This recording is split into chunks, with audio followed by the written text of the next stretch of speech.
വയനാട് മാനന്തവാടിയിൽ നിന്നും കഴിഞ്ഞ ദിവസം പുറത്തുവന്ന അഫ്സില എന്ന 27 വയസ്സുള്ള യുവതിയുടെ മരണം ഇന്ന് വലിയൊരു ചോദ്യചിഹ്നമായി മാറിയിരിക്കുകയാണ്.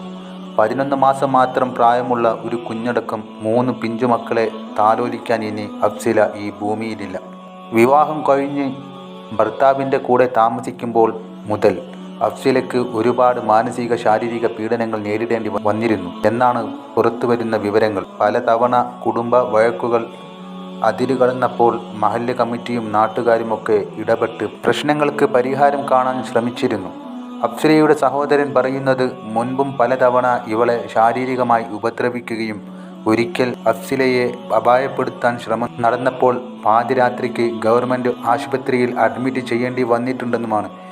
അന്ന് ഡിവൈഎസ്പിയും എസ്പിയും അടക്കമുള്ള ഉന്നത പോലീസ് ഉദ്യോഗസ്ഥർ ഇടപെട്ട് കേസ് രജിസ്റ്റർ ചെയ്തിരുന്നു. ഭർത്താവിൻ്റെ ഉമ്മയുമായി ഒത്തുപോകാൻ പറ്റാത്ത സാഹചര്യമുണ്ടായപ്പോൾ അഫ്സിലയ്ക്ക് നല്ലൊരു ജീവിതം ഉണ്ടാകണമെന്ന് കരുതി കുടുംബക്കാർ ഇടപെട്ട് ഇവരെ ഒരു കോട്ടേഴ്സിലേക്ക് താമസം മാറ്റിയിരുന്നു. കാര്യങ്ങളൊക്കെ ഉപദേശിച്ചു കൊടുത്ത് സമാധാനിപ്പിച്ചാണ് വിട്ടത്. എന്നാൽ അവിടെയും ഭർത്താവായ ജാബിറിൻ്റെയും കുടുംബത്തിൻ്റെയും ഭാഗത്തു നിന്നുള്ള മാനസികവും ശാരീരികവുമായ ടോർച്ചറിങ് തുടരുകയായിരുന്നു. താൻ അനുഭവിക്കുന്ന ഈ ക്രൂരതകളെല്ലാം അഫ്സില തൻ്റെ സഹോദരനോട് രഹസ്യമായി പലപ്പോഴും തുറന്നു പറഞ്ഞിരുന്നു. ഇങ്ങനെയൊരു സാഹചര്യത്തിൽ ഞാൻ ഇനി എങ്ങനെ ജീവിക്കുമെന്ന് പലതവണ കരഞ്ഞുകൊണ്ട് അഫ്സില ചോദിച്ചതായും സഹോദരൻ പറയുന്നു. സഹിക്കാൻ പറ്റാത്ത ഒടുവിൽ അഫ്സില ജീവനൊടുക്കി എന്നാണ് പുറത്തുവരുന്ന വാർത്തയെങ്കിലും കുടുംബം ഇത് പൂർണ്ണമായും നിഷേധിക്കുകയാണ്. 100% അത് കൊലപാതകമാണെന്നാണ് അഫ്സിലയുടെ കുടുംബം ഉറപ്പിച്ചു പറയുന്നത്. തൻ്റെ 11 മാസം പ്രായമുള്ള മുല കുടിക്കുന്ന മകനെ ഓർക്കാതെ അഫ്സില ഒരിക്കലും അങ്ങനെ ചെയ്യില്ല എന്നാണ് കുടുംബം പറയുന്നത്. ഭർത്താവും കുടുംബവും ചേർന്ന് അഫ്സിലയെ അപായപ്പെടുത്തിയതാണെന്നും ഇപ്പോൾ ഈ കേസ് വഴിതിരിച്ചുവിടാൻ നാടകീയമായ രംഗങ്ങളാണ് ഭർത്താവ് ജാബിർ കാണിക്കുന്നതെന്നും കുടുംബം ആരോപിക്കുന്നു.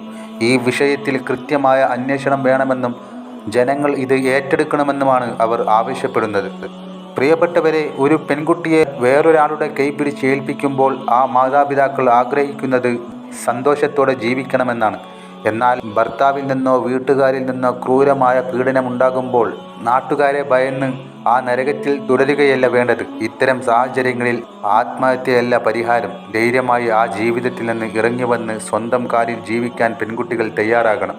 അവർക്ക് കുടുംബത്തിൻ്റെ കടുത്ത പിന്തുണയും ഉണ്ടാകണം.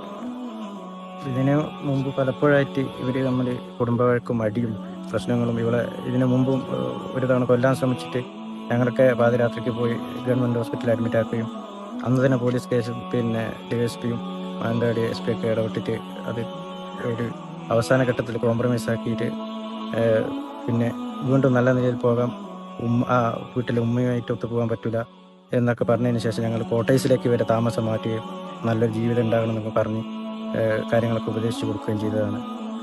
അതിനുശേഷം പിന്നീട് പലപ്പോഴും ഇവനിങ്ങനെ ടോർച്ചർ ചെയ്യുക, മാനസികമായിട്ട് പീഡിപ്പിക്കുക, ശാരീരികമായിട്ട് പീഡിപ്പിക്കുക, ഇതൊക്കെ എന്നോട് പേഴ്സണലായിട്ട് പറയാറുണ്ട് പലപ്പോഴും. പിന്നെ ആങ്ങളെന്ന നിലയിൽ എന്നോട് എല്ലാ കാര്യങ്ങളും തുറന്നു പറയുന്നതാണ്.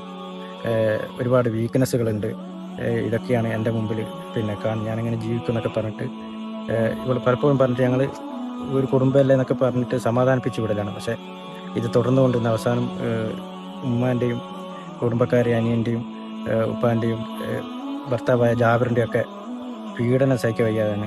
ഓളൊരിക്കലും ആത്മഹത്യ ചെയ്യില്ല, ഇത് 100% ഉറപ്പാണ്. ഇവളെ അപായപ്പെടുത്തിയതാണ് 100% ഉറപ്പാണ്. നാടകീയമായ കുറേ രംഗങ്ങൾ, അത്യാഹിത വിഭാഗത്തിൽ അഡ്മിറ്റ് ആവുകയും ഈ കേസിനെ വഴിതിരിച്ചു വിടാനുള്ള പല കാര്യങ്ങളും ചെയ്തുകൊണ്ടിരിക്കുകയാണ്. ഒരു നിലക്കും ഇത് ജനങ്ങൾ ഏറ്റെടുക്കണം.